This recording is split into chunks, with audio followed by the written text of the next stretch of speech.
कि इस समय सवाल पूछना सरकार से सबसे बड़े हीरो हो जाता है। ये सब भी एक टर्मिनोलॉजी जो टूल किट का पार्ट है ना। आप टूल किट गैंग का भाग गए क्या? नहीं, सबसे पहले इनसे मेरा परिचय कराइए, ये कौन है?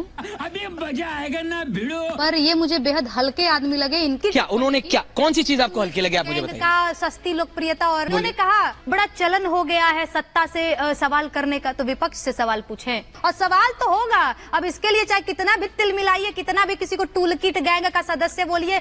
चलो भाई दोस्तों, हमारे देश में सत्ता के चापलूसों की कमी नहीं है जो बात बात पर उलझते ही रहते हैं। पर एक चापलूस का आमना सामना नेहा सिंह राठौड़ से हो गया तो नेहा ने धर के ऐसा कूटा कि क्या ही बताएं। कैसे, आप ये वीडियो देखिए समझ जाएंगे। इस नेहा जी का जो पूरी रचना है, जो लेफ्ट लिबरल और सेकुलर जो पूरा का पूरा एक समूह है भारत, और उसके आधार पर जो देश और दुनिया में एक टूल किट गैंग बना हुआ है कि इस समय सवाल पूछना सरकार से सबसे बड़े हीरो हो जाता है। ये सब भी एक टर्मिनोलॉजी जो टूल किट का पार्ट है ना। आप टूल किट गैंग का भाग गए क्या? नहीं, सबसे पहले इनसे मेरा परिचय कराइए, ये कौन है? अभी मजा आएगा ना भिड़ो। कौन है? अवधेश कुमार जी हैं, वरिष्ठ पत्रकार हैं। सबसे पहले तो जब मैं बैठी और इन्होंने बोलना शुरू किया तो मुझे लगा कि ये कोई गंभीर व्यक्ति हैं, गंभीर बात करेंगे, लेकिन ये नो, मैं बेहद जो है पर्सनल नहीं हो रही, पर ये मुझे बेहद हल्के आदमी लगे। इनके जो टिप्पणियां हैं वो बहुत हल्की लगी, इसलिए मैं इनके सवालों का जवाब नहीं दूंगी।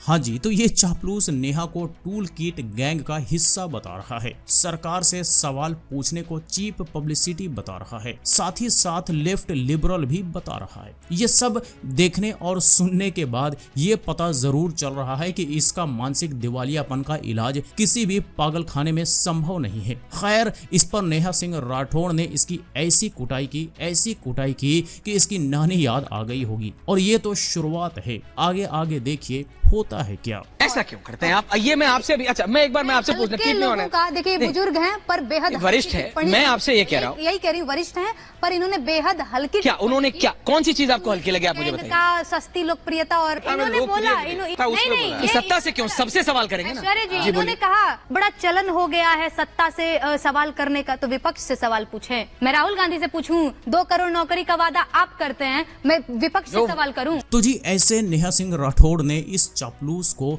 लाइव डिबेट में ऐसी की तैसी करके रख दी, हल्का आदमी बता दिया, जिसके बाद इस हल्के आदमी के सपोर्ट में आ गए। यही खासियत है हमारे यहाँ के गोदी मीडिया की कि सत्ता से कोई भी सवाल कर दो तो सबको मिर्ची लग जाती है और सब के सब घेर कर आवाज को दबाने में लग जाते हैं। पर जो सच है वो है, जिसकी छोटी सोच है वो हल्का आदमी ही होगा। और सत्ता से सवाल क्यों ना हो, देश की बागडोर जिसकी हाथ में होगा, सवाल तो उसी से होगा। पर जो खुद को पत्रकार बता रहा है, वरिष्ठ बता रहा है, दरअसल इन मूर्खों को इतनी सी बात समझ नहीं आ रहा। और जाते जाते नेहा सिंह राठौड़ ने ताल ठोक कर ये कहते हुए दिख रही हैं कि सवाल तो होगा, चाहे जितना भी तिल मिलाइए, चाहे जितना भी मिर्ची लगे, सवाल तो होगा। और सवाल तो होगा, अब इसके लिए चाहे कितना भी तिल मिलाइए, कितना भी किसी को टूल किट गैंग का सदस्य बोलिए, फलाना ढिमकाना, आपका व्यू समझना, सवाल तो आपसे होगा सर। सवाल सबसे होना चाहिए, सवाल सबसे होना चाहिए। मजा आया।